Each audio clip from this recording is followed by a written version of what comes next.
अब next chapter हम start करने वाले हैं कॉम्प्लेक्स नंबर।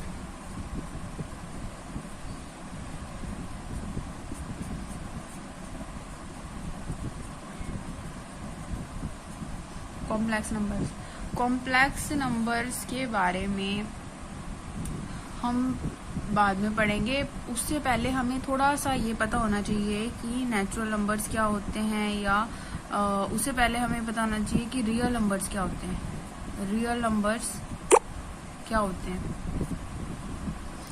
रियल नंबर्स में हमारे पास क्या होता है कि रियल नंबर्स आप लोग पढ़ के तो आए हो पहले भी, लेकिन इसके बारे में हमें, और ये है नेचुरल नंबर्स।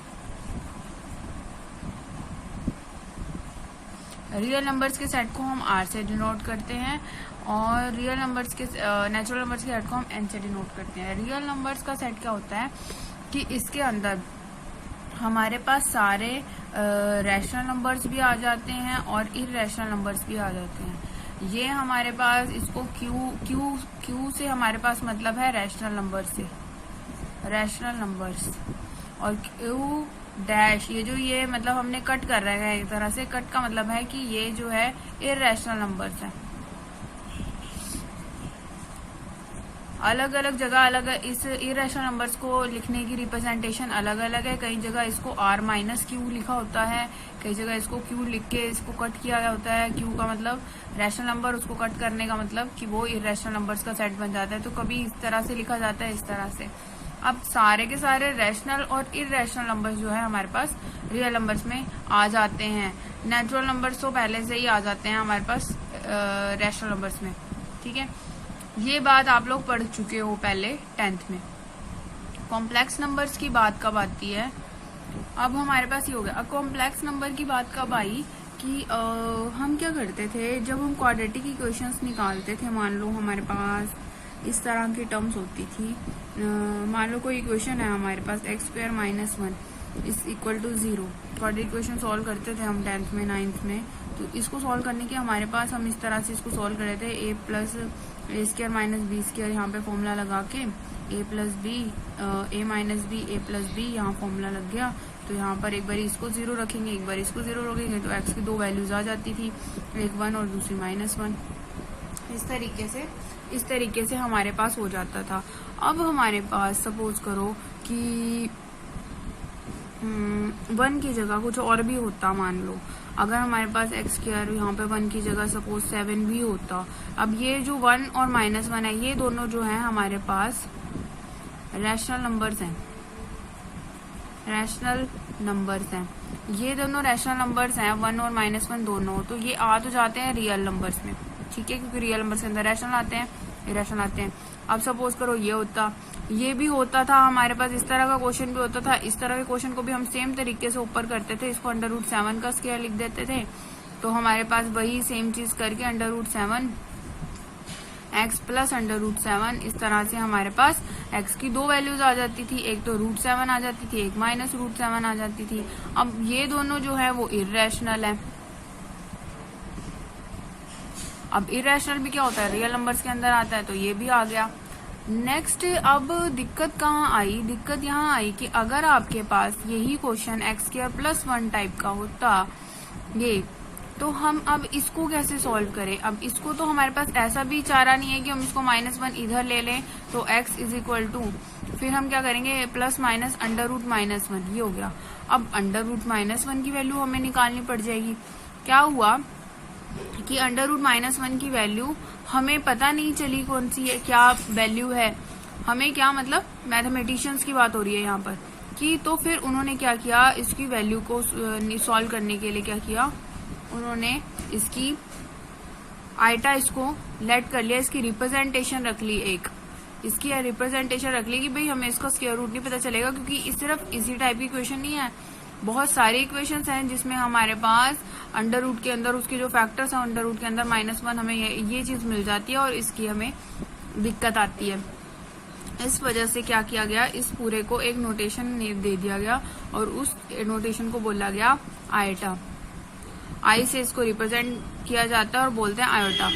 तो देखो आई से हम इसको i इज इक्वल टू -1 का स्क्वायर रूट, ये जो है आयोटा आ गया हमारे पास। अब इस आयटा के ऊपर आपके पास इस चैप्टर में क्वेश्चंस हैं। अब आयटा तो हमारे पास आ गया। अब हम कॉम्प्लेक्स नंबर्स पे आ जाते हैं। कॉम्प्लेक्स नंबर्स को क्या बोलते हैं? अगर हमारे पास कोई भी नंबर इस फॉर्म में है a प्लस आयोटा b की फॉर्म में, तो हम उसे बोलते हैं कॉम्प्लेक्स नंबर। फॉर्म ये होनी चाहिए, जैसे मान लो 2 प्लस 3 आयोटा, ठीक है।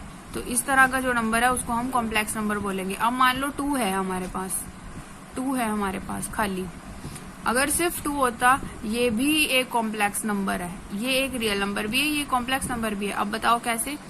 क्योंकि हम 2 को 2 प्लस 0 आइटा लिख सकते हैं। तो हमारे पास a जो है वो 2 हो जाएगा, b क्या हो जाएगा 0। तो हम लिख सकते हैं ऐसी a 2 हो जाएगा, b 3 है यहाँ पर, तो लिख सकते हैं ऐसी हम। अगर आपके पास खाली सिंपल 5 आइटा लिखा हुआ है, ये भी एक कॉम्प्लेक्स नंबर है, इसको हम 0 प्लस 5 आइटा लिख सकते हैं। समझ आ गई? तो ये कॉम्प्लेक्स नंबर्स की फॉर्म है सारी। अब नेक्स्ट है हमारे पास, अब इसी पे हम आगे क्वेश्चन थोड़ा सा इसको डिटेल में पढ़ते हैं कि आइटा की वैल्यू आ गई हमारे पास -1। अगर हम स्क्वेयरिंग बोथ साइड्स करें, स्क्वेयरिंग बोथ साइड्स करने से हमारे पास iota square is equal to -1 under root इसका स्क्वायर। स्क्वायर से रूट कट गया तो ये वैल्यू कितनी हो जाएगी -1। तो आइटा स्क्वायर की वैल्यू कितनी हो गई? -1। समझ आ गई? तो हमने एक तो ये वैल्यू याद रखनी है, एक ये वैल्यू याद रखनी है। अब आगे देखो, अगर ऐसे ही हमें आइटा क्यूब की वैल्यू पूछी जाए, इसको हम कैसे लिख सकते हैं? इसको हम लिख सकते हैं आइटा स्क्वायर इंटू आइटा। जैसे x को लिख सकते हैं एक्स स्क्वायर इंटू एक्स, वैसे आइटा स्क्वायर इंटू आइटा लिख दिया हमने। आइटा स्क्वायर की वैल्यू कितनी है? -1। और आइटा की आप वैल्यू नहीं डालोगे, ऐसे ही रखोगे, ठीक है। अब सिंगल टर्म जहां भी आपके पास सिंगल आइटा आएगा उसको आप आइटा ही लिखोगे, उसकी वैल्यू नहीं डालनी है ये वाली। समझ आ गई है? अगर सिंगल आइटा आपके पास बचता है, अगर आइटा की कोई पावर आती है फिर आप उसको सॉल्व करोगे। तो यहाँ पर हमारे पास आइटा स्क्वायर की वैल्यू आ गई थी, यहाँ हम आइटा क्यूब की वैल्यू निकाल रहे हैं। आइटा क्यूब की वैल्यू आ गई माइनस आइटा।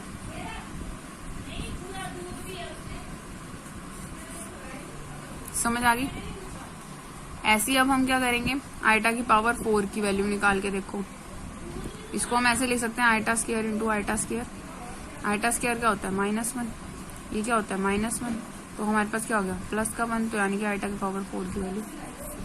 अब क्वेश्चन इसके ऊपर बेस्ड किस तरह से आते हैं आपके पास, कि सपोज आपको इस तरह से बोल देता है वो कि आइटा की पावर जो है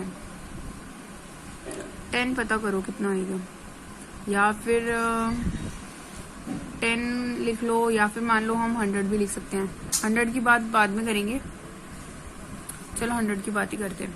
100 है। अब हम ऐसे ऐसे करते करते थोड़ी 100 तक पहुंचेंगे।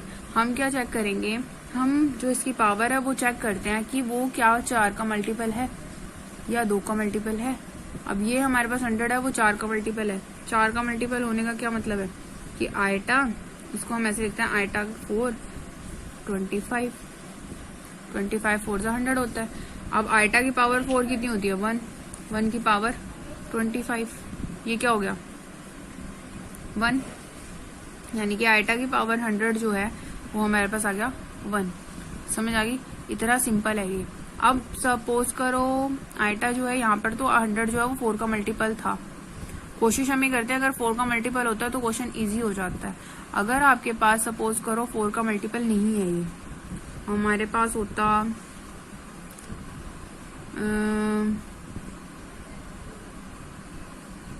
10 होता, तब हम क्या करते? अब ये 4 का मल्टीपल तो है नहीं, लेकिन ये 2 का मल्टीपल है। अब हम इसको ऐसे लिख सकते हैं 2 इंटू 5। अब क्या हो गया? ये -1 की पावर 5। -1 की पावर, एक चीज हमेशा याद रखना, अगर -1 की पावर में कोई भी ऑड नंबर है, ऑड नंबर क्या होता है? जो 2 से डिवाइड नहीं होता।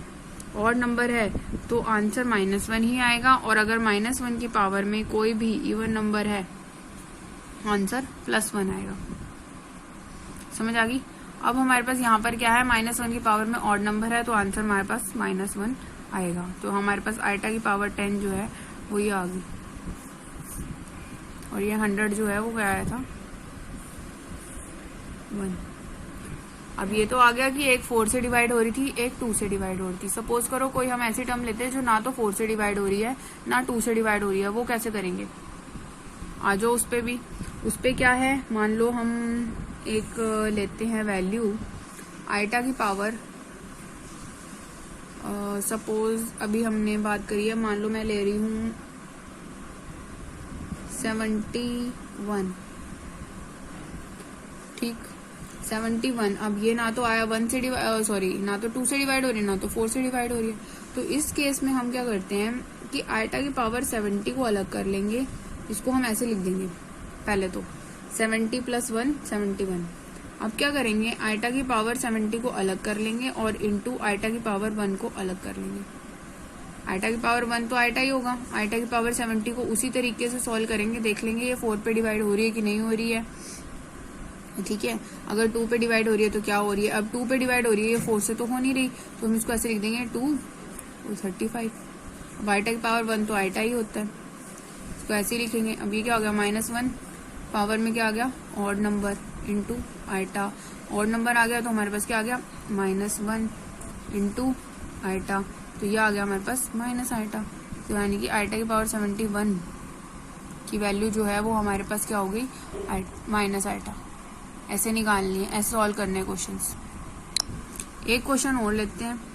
इस क्वेश्चन में हम लिखते हैं आइटा की पावर, सपोज करो आपको माइनस का दे रखी है टर्म, माइनस की पावर आपको दे रखी है, बोल रहा है वो -20 निकालना है, या फिर कोई नंबर ले लो, कुछ और ले लो, मान लो 33 निकालना है, ठीक है। तो हम इसको क्या करेंगे, आइटा की पावर -32 -1, तो यहाँ आ गया हमारे पास आइटा की पावर जो माइनस का है, माइनस का 32 इंटू आइटा की पावर -1। पावर्स अलग अलग कर ली पिछले क्वेश्चंस की तरह ही, क्योंकि ये 2 से डिवाइड नहीं हो रहा था, 4 से डिवाइड नहीं हो रहा था, इसलिए हमने ऐसे अलग अलग किया। अगर हो रहा होता तब अलग बात है, हम सिंपल मेथड से करते हैं। तो ये इसको हम ले जाएंगे, इसको हम किस तरह से कर सकते हैं देख लो, 4 से डिवाइड हो रहा है कि नहीं, ये 4 से डिवाइड हो रहा है, आइटा की पावर 4 -8, और ये हो गया आइटा की पावर -1, इसको अभी ऐसे ही रहने दो। ये क्या हो गया हमारे पास 1 की पावर -8, 1 की पावर -8, और अगर आइटा की पावर -1। अब माइनस की अगर पावर होती है तो अपॉन में चली आती है, तो इसका मतलब क्या हो, 1 की पावर 8 अपॉन में जाके वो प्लस की हो जाती है, प्लस की हो गई। ये हो गया 1 अपॉन आइटा, मल्टीप्लाई में है दोनों, तो हमारे पास 1 की पावर 8 तो 1 ही हो गया, 1 अपॉन आइटा इसका आंसर आ जाता।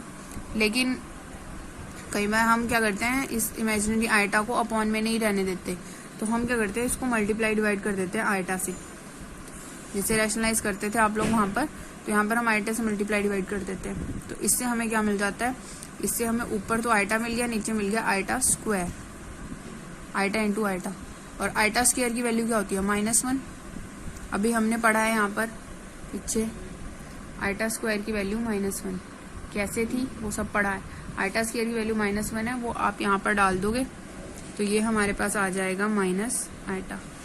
तो किसकी वैल्यू आ गई माइनस आइटा, -33 की। इस तरह से आप इन क्वेश्चंस को सॉल्व करो।